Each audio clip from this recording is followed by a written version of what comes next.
మీకు బేకింగ్ అంటే ఇంట్రెస్ట్ ఉందా? అయితే కరెక్ట్ గైడెన్స్ కోసం చాకోస్ ఎక్స్‌ప్రెస్ అకాడమీని విజిట్ చేయండి.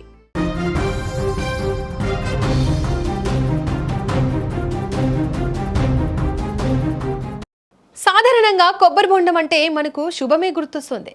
దేవుడికి కొట్టి మొక్కులు తీర్చుకునే పవిత్ర వస్తువు గుర్తొస్తుంది. కానీ అదే కొబ్బరి బొండం ఇద్దరి ప్రాణాలను బలిగొంటే వినడానికి ఆశ్చర్యంగా ఉన్నా ఇది నిజంగా జరిగిన ఘటన.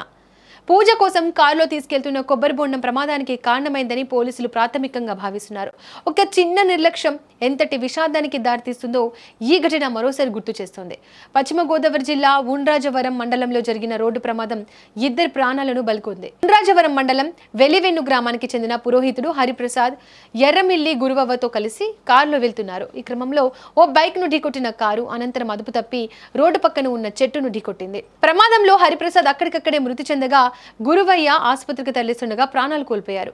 బైక్ నడుపుతున్న వ్యక్తి హెల్మెట్ ధరించి ఉండడంతో ప్రాణాపాయం నుంచి బయటపడ్డారు. ప్రమాదం ఎలా జరిగిందనే కోణంలో దర్యాప్తు చేసిన పోలీసులకు ఆసక్తికరమైన విషయం వెలుగులోకి వచ్చింది.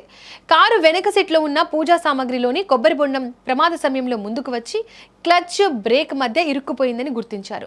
దీంతో డ్రైవర్ వాహనాన్ని నియంత్రించలేకపోయినట్లు పోలీసులు ప్రాథమికంగా గుర్తిస్తున్నారు. ఈ ఘటన అందరికీ ఒక హెచ్చరిక. కారులో పూజా సామాగ్రి, బ్యాగులు లేదా ఇతర వస్తువులను డ్రైవర్ కాళ్ల దగ్గర ఉంచకూడదు. అవి బ్రేక్ లేదా క్లచ్ కు అడ్డంగా మారితే క్షణాల్లోనే ప్రాణాంతక పరిస్థితులు ఏర్పడే అవకాశం ఉంది.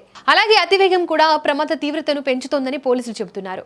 మరోవైపు బైక్ నడుపుతున్న వ్యక్తి హెల్మెట్ ధరించి ఉండడంతో అతను ప్రాణాలు దక్కాయి. హెల్మెట్ ఎంత ప్రాణరక్షకరమో ఈ ఘటన మరోసారి నిరూపించింది. ఒక చిన్న నిర్లక్ష్యం కారులో ఉంచుకోవాల్సిన వస్తువుల పట్ల జాగ్రత్తగా వ్యవహరించకపోవడంతో రెండు కుటుంబాల్లో తీరని విషాదాన్ని నింపింది. వాహనం నడిపే ప్రతి ఒక్కరూ అప్రమత్తంగా ఉండాలి. డ్రైవింగ్ సమయంలో వాహనంలో ఉన్న వస్తువుల అమరిక కూడా భద్రతలో భాగమే అని ఈ ఘటన స్పష్టంగా చెబుతోంది.